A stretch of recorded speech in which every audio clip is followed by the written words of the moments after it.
Very, very rarely will I just sell. But if I just sell, it's because I've been giving out so much good stuff before that. So watch how I do it. Copy some of the stories, and watch the autoresponder secrets that you get. Hey, podcast listener, you're about to discover insider tips, tricks, and secrets to making more sales and converting more prospects into customers with email marketing. For more information about the Email Marketing Podcast or the Autoresponder Guy, go to dropdeadcopy.com/podcast.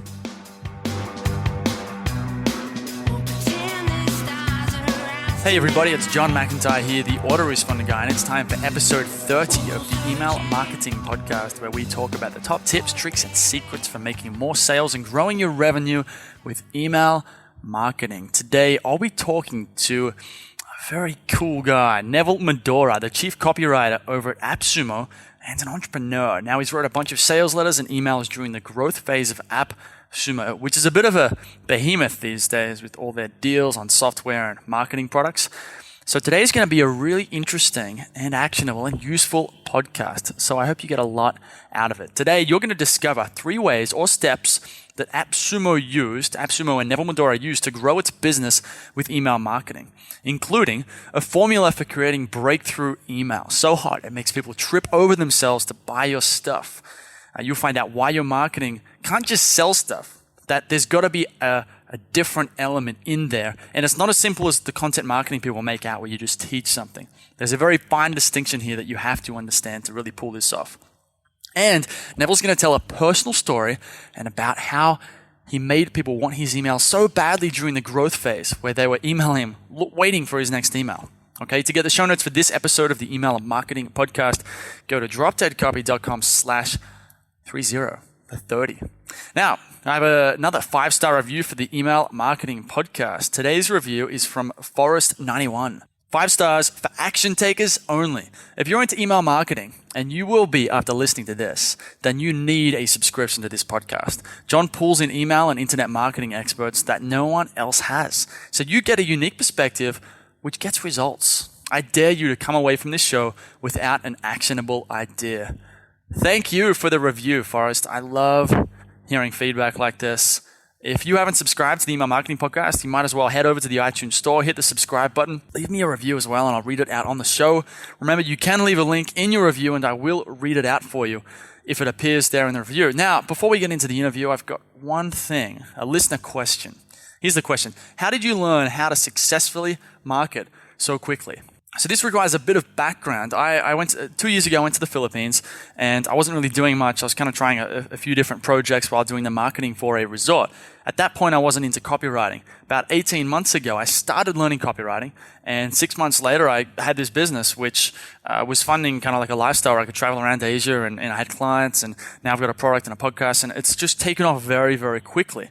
So this person obviously knows about all that, and they want to know, how did I do it so fast? And a few people have asked me this, and the biggest thing I want to point out is that there are no secrets. There's no magic bullet button that I pressed. There's no crazy thing that happened that gave me this huge jump.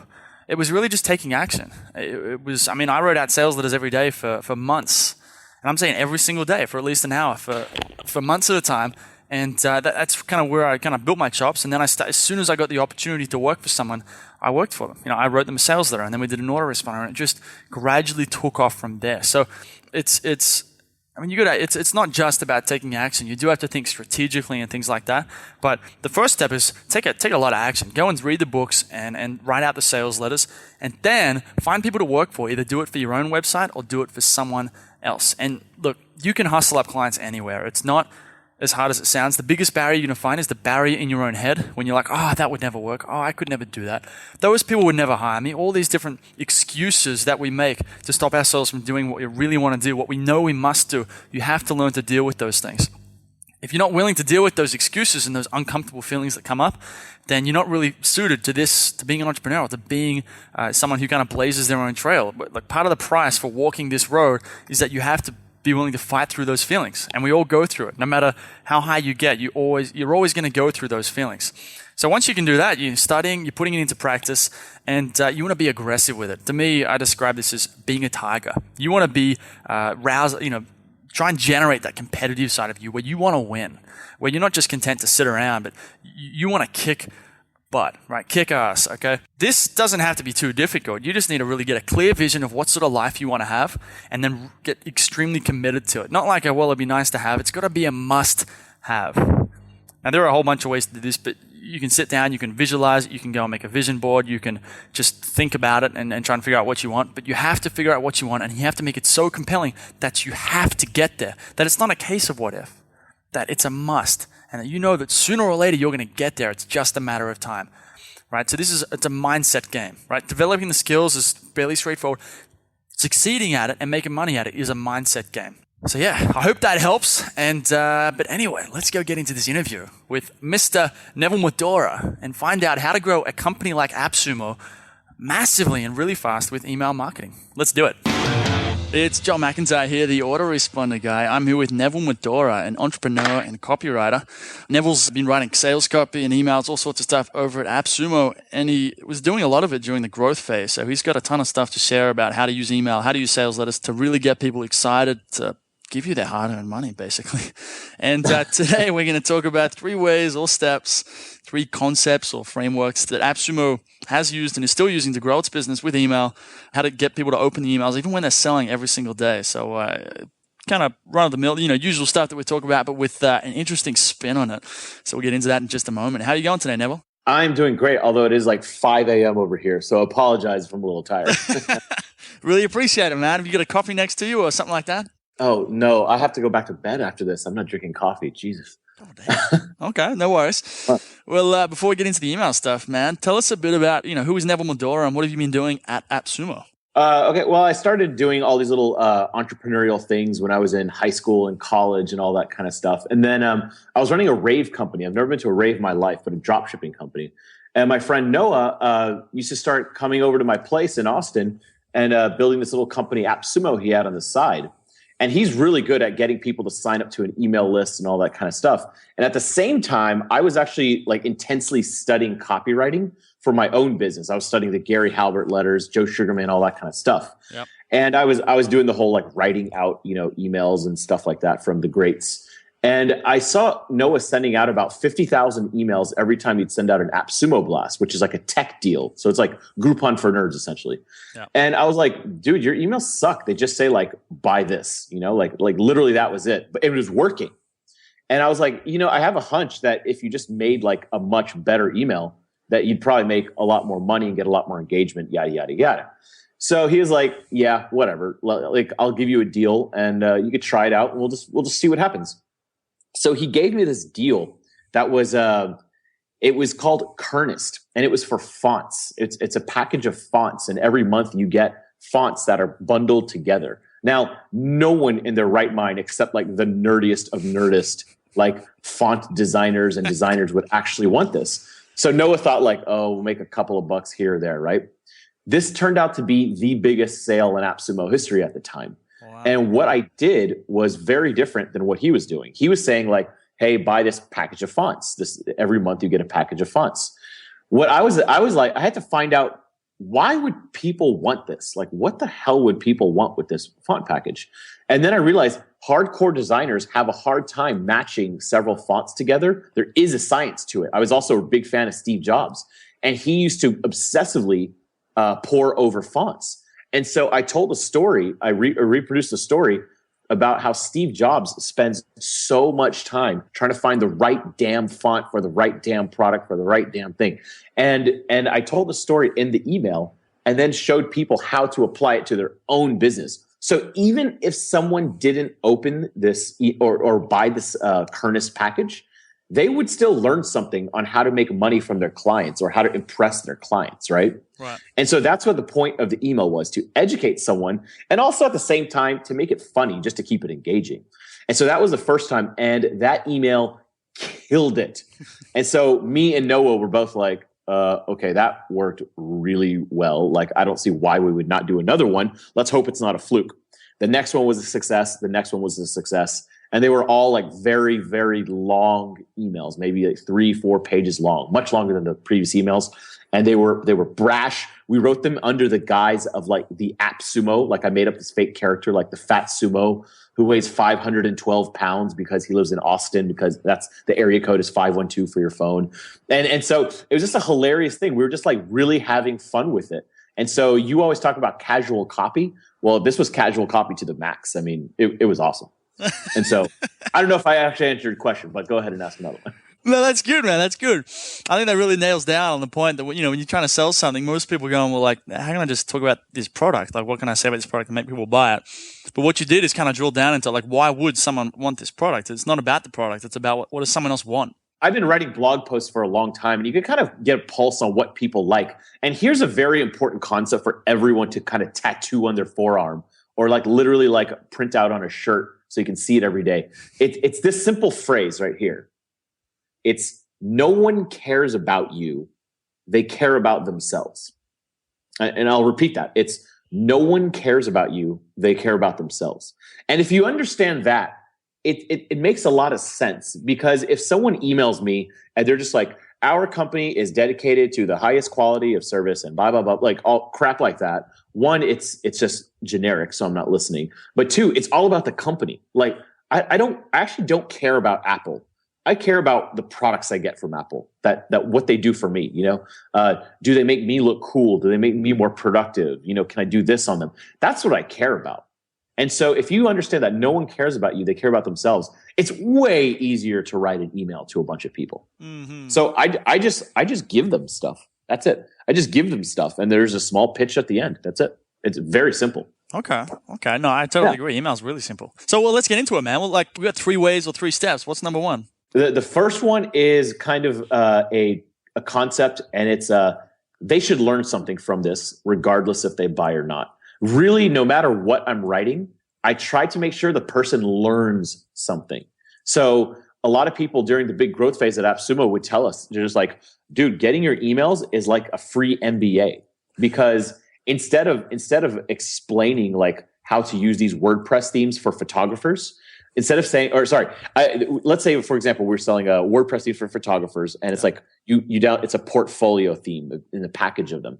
Instead of saying, hey, we have a package of these, like buy it if you're a photographer. No, I would explain why photographers make more money when they have this online resource. So I would do some research, and it showed that like 85% of photographers didn't have portfolios online, but you make 85% more money, something like those numbers, whenever you have an online portfolio. And that's what people look at. And so these specific WordPress things were made specifically for photographers to increase their business.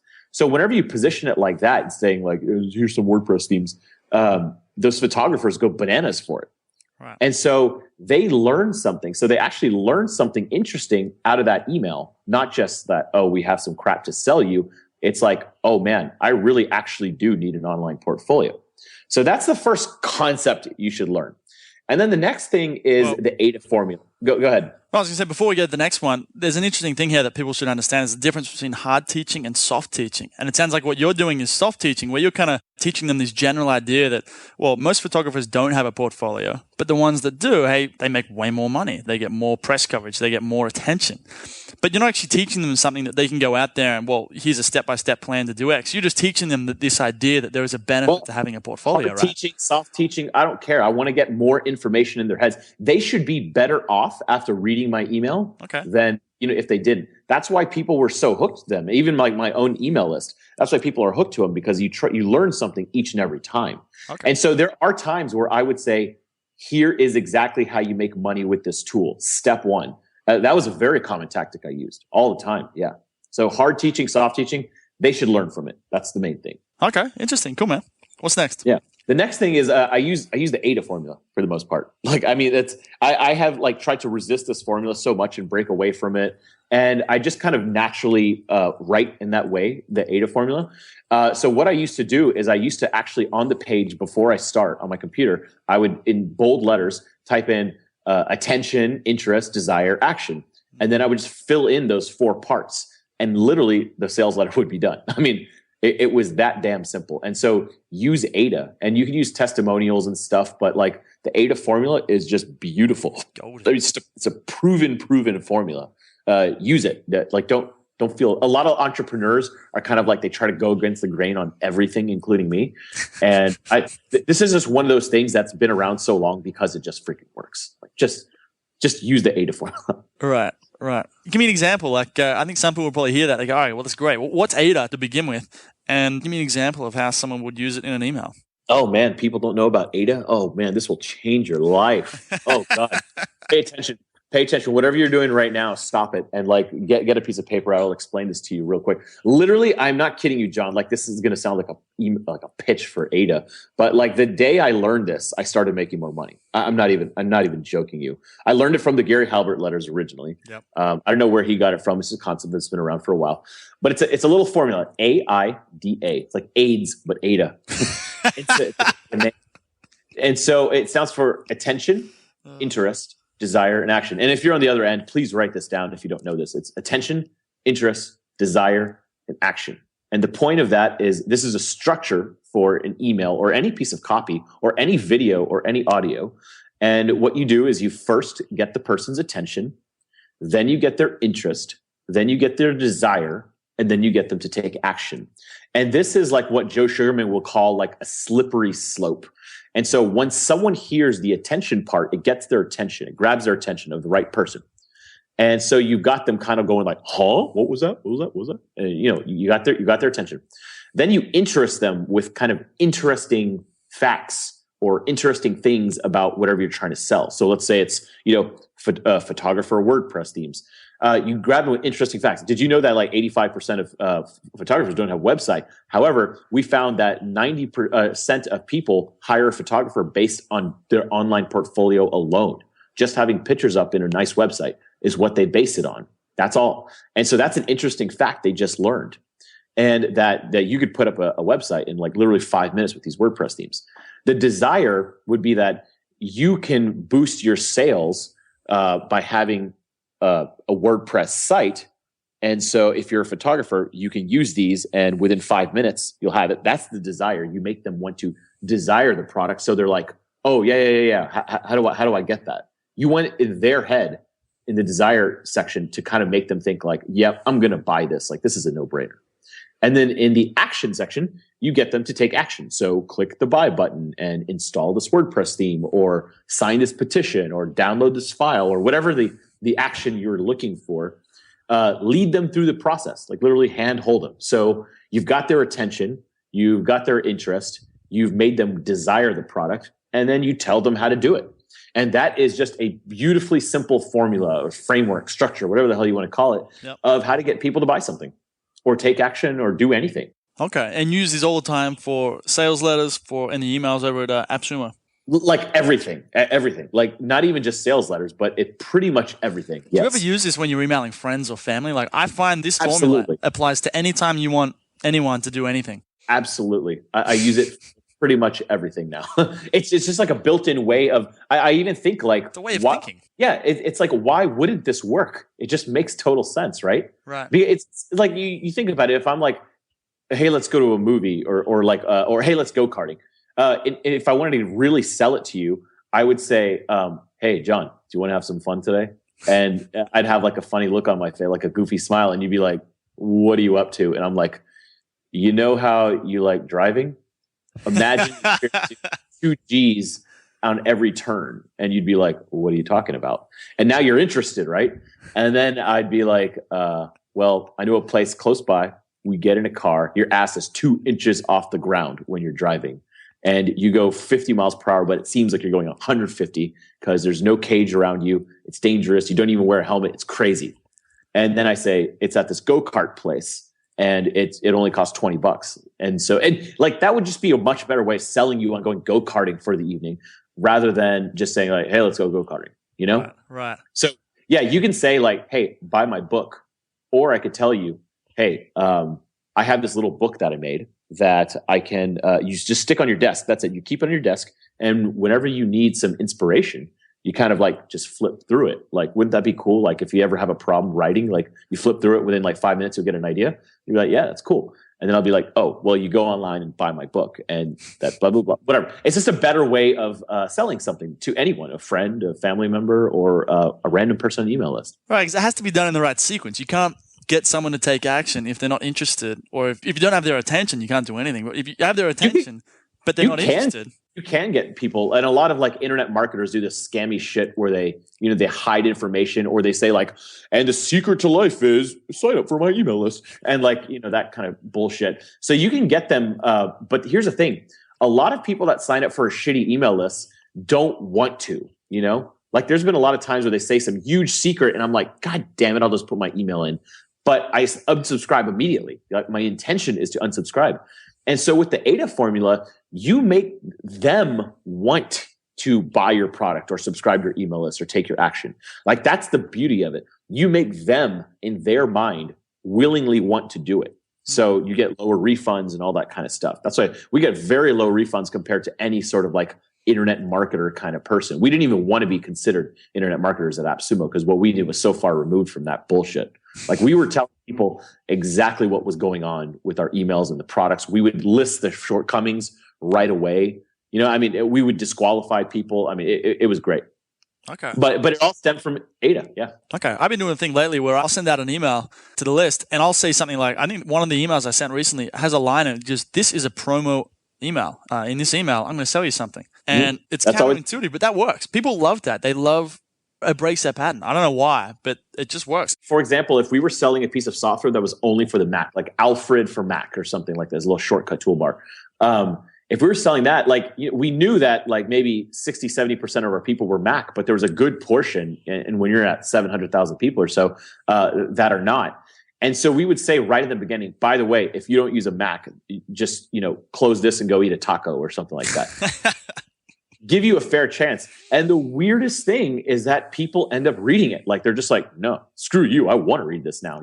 Like you're actually making them want to read it, because also we have that built-in thing that people knew that they're going to get good information out of our emails regardless. Yeah. And so people would willingly read all of our sales emails, which is hilarious to me. Okay. Do you get many replies to your emails? Oh, tons. Yeah. So for my own email list, I personally put my own like email address and people can reply, and I get lots and lots of emails. I wish they would just leave comments on the blog sometimes. So, it increases those numbers, but a lot of people for whatever reason want to just respond to me personally. And literally every time I send out an email, I'll get hundreds of emails back. Yeah. Right. I try to answer them as much as I can, but yeah, I do get tons and tons of emails back. Okay. Especially if I ask for something, obviously. Right. Okay. What's number 3, man? What's step 3? The other thing is a story. And let me tell you this little story that happened at AppSumo. There was like the shift in the company at some point where we went through this phase where like I was writing all the emails during the big growth phase. And then we hired a bunch of sales guys to get more deals. There's like 3 deals a day that were get sourced. And then we hired like 3 copywriters to take over my job because it was too overwhelming to write all that copy. And they all sucked. Like they were just not good for whatever reason, our fault, their fault, whatever. They just didn't cut the grade. Like people were not as interested in their emails, and they started sounding like typical internet marketing bullshit. Like, do you want to have a better life and blah, blah, blah, all that crap. It's just like, it's not true that this product is going to make your life better or whatever. And so what happened is, so we had all these people, and the company was all about money at some point, and we scaled back to where we're like, look, like no more of this crap. We're going to cut out all these copywriters, all these sales guys. The quality of the deals is crap now. And so we switched this format of like telling a story about stuff. So the articles go viral, like the sales letter actually goes viral. But here's the thing. People don't want to share a sales letter. Usually they do not want to share a sales letter for the most part. So we were just like, let's try to write a story. And there was like a lot of fighting, especially from my side. Like I did not want to move to this new format. So we told it we were promoting this thing called Prey. Do you know what Prey is? Yeah, the security software. Exactly. I've got it on all my Macs and everything because I got robbed one time. I had a nice apartment and it was on the first floor, and someone came and stole $5,000 worth of all my Mac stuff. And it put a whole like kind of tailspin on the way I thought about everything. I started closing my blinds all the time. It made me a little bit more of a shut-in. And I was kind of like, every time I walked into my apartment, kind of like checked around, made sure there's no one there. And it made me really paranoid. And I told everyone this. And then later on, we promoted Prey, which is the software I started using to track all my Macs after that. And I was trying to write the copy of why you should use it. But people were like, dude, that story you tell is so good. And so literally the very first thing whenever we kind of changed the format was you go to appsumo.com/prey, Prey.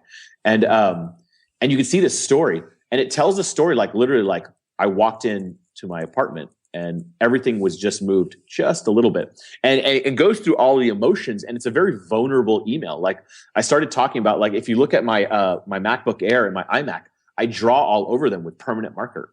And I ruin beautiful pieces of art and these computers. And people are like, what the hell do you do that for? And I'm like, well, in case that someone steals it, it's going to be harder for them to sell it. It won't even prevent being stolen. It's an irrational thing. But that's what went through my mind. And as I told the story, a lot of people related to, like, you know, when their car was stolen or they had something stolen, like an iPod or something small like that, or a laptop. Yeah. It's a very violating feeling. Like it like violates your manhood. It's weird. Like if you've ever had anything stolen, it violates your person. You know, like something has been taken from you metaphysically. Yeah. And so I kind of told a story, and man, it just fucking killed it. Wow. It killed it. When people emotionally connected to me and got sucked into that story. I mean, Ramit Sethi, Derek Halper, and these guys are, you know, master marketers and copywriters. They were all like, they both emailed me and they were just like, dude, this is the best copy you've ever written. Like, and it was because I told a story. And imagine like if you're on stage or like you're in the audience at a kind of a boring conference, but a guy's like, I'm talking about large SMB businesses, but let me tell you a story. You know, after I got a divorce, and all of a sudden, everyone listens because you're relating to them on a very personal level. And usually, the more personal the story, the better. Like if you feel a little uncomfortable saying it, it's really a good one. You know, it's incredible. Like that line, like, let me tell you a story. So the other day, that phrase has so much power, and so many people don't understand it. But if you're in a conversation, you're in a speaker, or you just watch good speakers, they say that over and over and over again. They're just story after story after story. It's incredible. And kind of use the AIDA formula. Like I have a lot of good stories, but I'm like, hey, did I tell you about that time I illegally snuck into Cuba? And like that's kind of like the hook of the story. That's your attention grabber. What's the interest in that story? Some I couldn't. The interest was just like we went to a country. Like I was like, I traveled all over the world, but I have never been to a place that's literally stuck in 1950. It's literally stuck in 1950. Internet is illegal in the country. No one has cell phones except hustlers, prostitutes, and cab drivers. The best job in Cuba. Guess what it is? Take a wild guess, John. What's the best job in Cuba you can have? Over here, it's like doctor, lawyer, entrepreneur, stuff like that. A politician? God, no. Because you'll never become a politician. The best job in Cuba you can hope to get, bartender. Wow. Bartender. And then second is cab driver. Bartenders make like 50 times more than doctors. You know, wow. That's an interesting thing. Yeah. And then you can just go on from there. So that's Cuba. That's like one particular story. But yeah, that's well, so if you go attention, interest, is there any desire in that story that you're trying to build up to? How would you use that to sell something? If I were to use this to sell something, like let's say we were trying to sell a travel package to Cuba. Okay. So let's try to sell a travel package right now. Okay. Let's do it. Okay. I actually have been to Cuba, which is, for your information only, blah, blah, blah, yada, yada, yada. It's the United States and it's Cuba. So, do the math. And so if we were trying to sell a travel package to Cuba, I would say I use the AIDA formula in the States.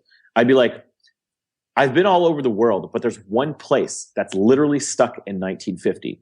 There's a lot of places that don't have a lot of internet or that have a rich class and a poor class that seems like they're stuck in 1950. But this place is literally stuck in 1950, and it's Cuba. And the reason is it's a communist country cordoned off from the rest of the world.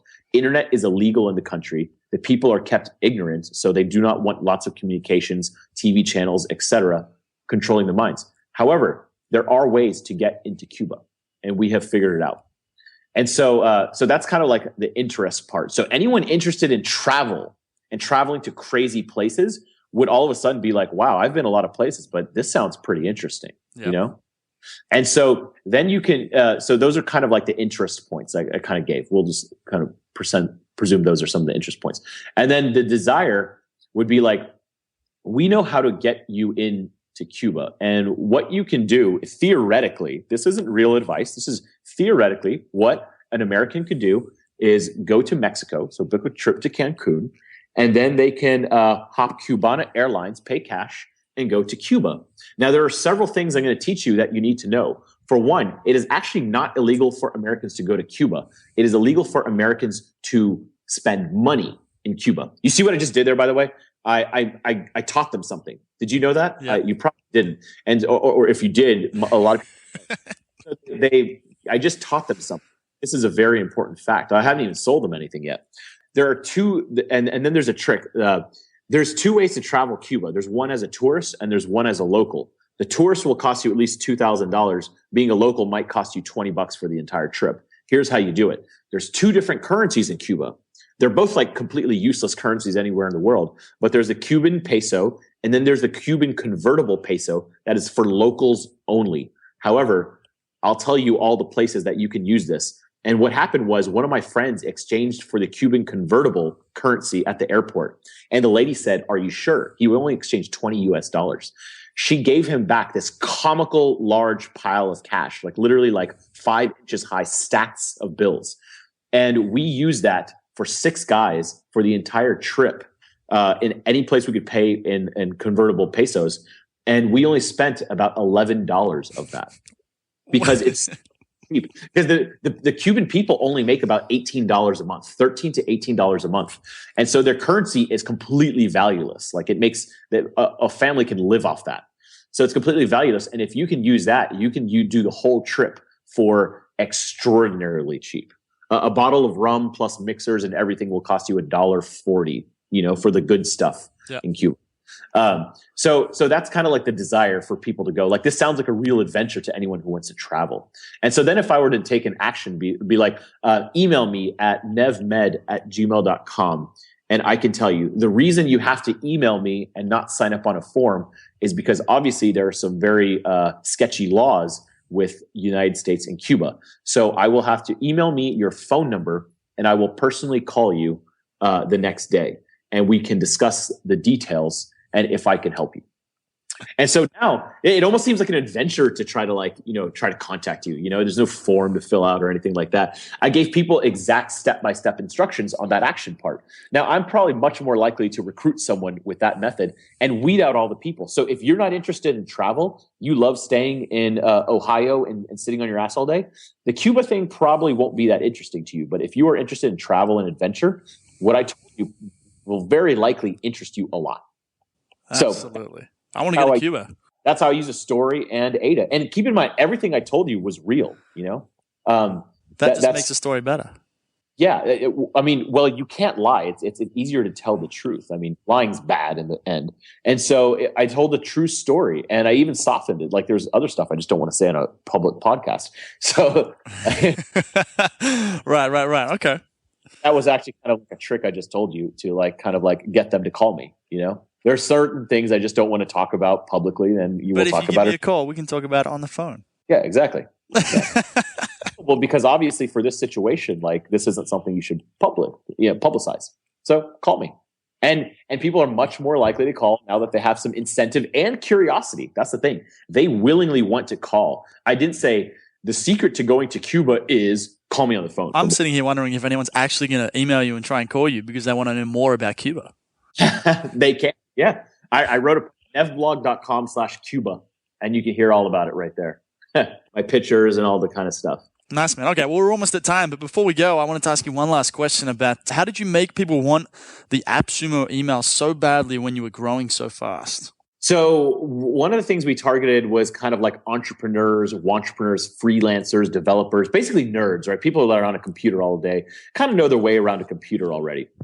Those people all have something in common. And I ran a financial blog for the longest time. And so I was actually one of these people. Like I was the target demographic for a lot of the deals we were putting out, the Alfred app, certain Camtasia for Mac, video editing tools, all sorts of stuff like that is what we were selling and promoting. And so I was a target audience. And so I kind of knew what people wanted. And they love it whenever you teach them something for free. That's great. So if we had a video editing app, let's show someone how to make money using that video editing app.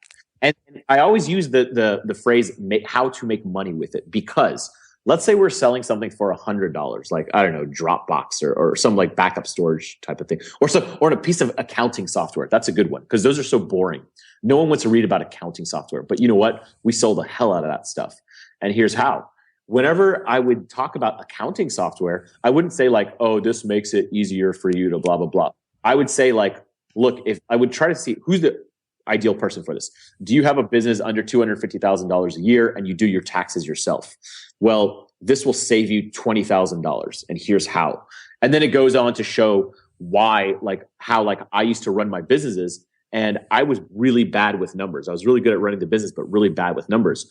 If you just plug this in, this particular plugin or whatever, it tracks all the stuff for you. So when it comes time to import your TurboTax or QuickBooks or anything, you literally just push a button. And that saves you so much time. But not only will it save you time, it saves you psychological time. And I would tell them, because I've been through the situation, like psychologically, whenever I had to do numbers and stuff like that, it stressed me the hell out. Because I'm not good with numbers. I don't like them. I wish someone else would just do them. It stressed me out. And when it stressed me out, I was less productive. And then I would spend a whole day, I would literally put on my to-do list, like do accounting for taxes. And I would be like, God, like this is the task I don't want to do. Anything to like solve that pain point for me was huge on like a business level and a psychological level. Yep. And I would explain that and then give a short sales pitch about them. And I would also say, so like, here's how you save a bunch of time if you run your own business. So saving time, making money, doubling your business, getting more emails, getting more signups, getting more customers. Those are things that people obviously will part with money for. So if I save you a lot of time and a lot of money, it doesn't really matter what the cost is. $100 is nothing if I justify the value to them, you know? Okay. So you're saying that's how you grew the business. So that was how you were doing the emails, during the growth phase. You were just hitting up this time saving and this money saving ideas. Yeah, kind of. So if we're selling WordPress themes, it's like, if you're a designer, why will buying this package make you better? If it's a font package or design graphics package, why will this make you a better designer and how to do it? And we'd literally explain why, you know?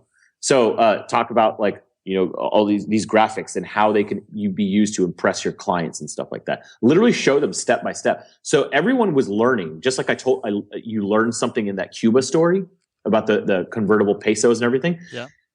You learned something there. And so people would read all of our stuff because it was, one, entertaining, but two, it was very, very, very educational.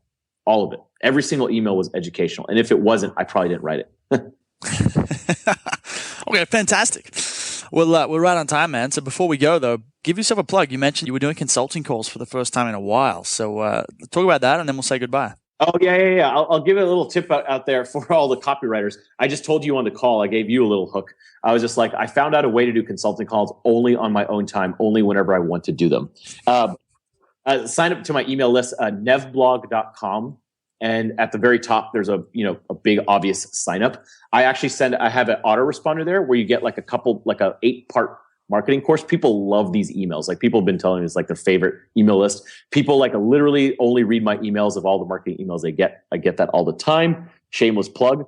And I send out stuff all the time that you'll see. Like it's all educational. I never just sell you. Very, very rarely will I just sell. But if I just sell, it's because I've been giving out so much good stuff before that. So watch how I do it. Copy some of the stories, and watch the autoresponder sequence that you get at first, but you also get broadcasts.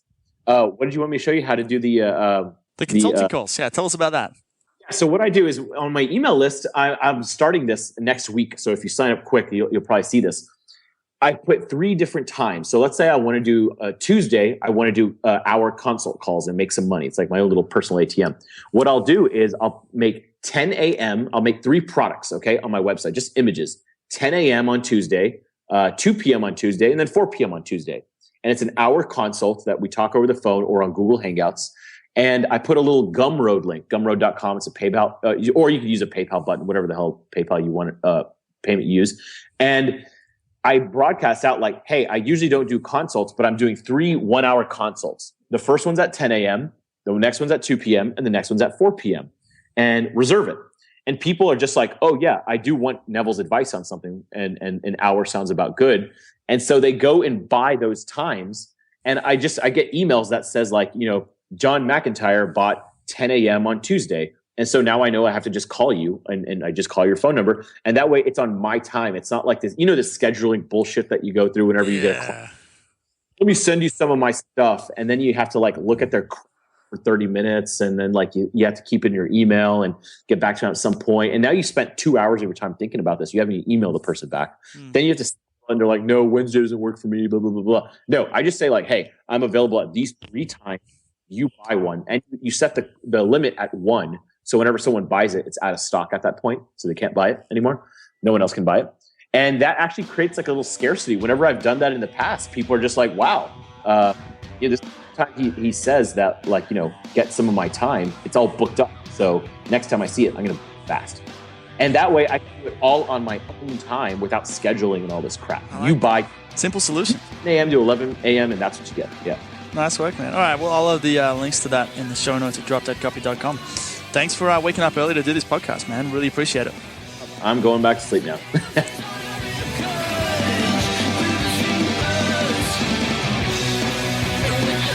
Hey everybody, thanks for listening. If you want to discover more insider tips, tricks, and secrets about driving sales with email marketing, sign up for daily email tips from the autoresponder guy. Go to dropdeadcopy.com/podcast. Sign up, confirm your email address, and I'll send you daily emails on how to improve your email marketing and make more sales via email. You'll find out why open rates don't matter and the 7-letter word that underlies all effective marketing and much more.